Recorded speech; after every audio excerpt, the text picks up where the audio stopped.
وقتی مشتری بهت میگه که جنست گرونه، بدترین کاری که میتونی انجام بدی اینه که سریع بری تخفیف بدی و ارزش کارت رو بیاری پایین.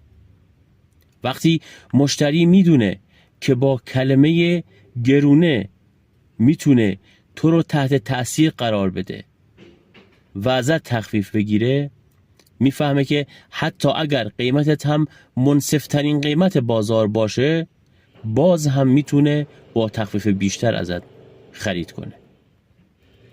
پس بهترین کار اینه که از قیمتت دفاع نکنی، تخفیف ندی. فقط کاری که لازمه انجام بدی اینه که بیای شفاف سازی ارزش‌های محصولت رو انجام بدی.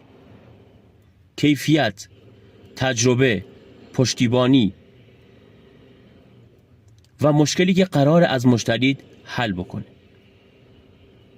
به مشتریت بگو درسته شاید جنس و محصولی باشه که از ارزانتر بتونی تهیه بکنی، ولی اگر مشکلت رو حل نکرد، اگر نتیجه مطلوب رو نداد، هم وقت تو سوزوندی هم هزینه کردی. اینجاست که پشتیبانی و تضمین و ضمانت میتونه مشتری رو وادار به تصمیم گرفتن برای خرید بکنه.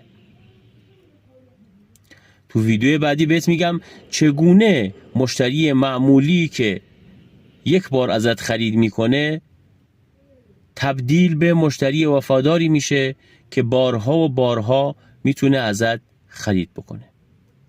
سابسکرایب و لایک یادتون نره.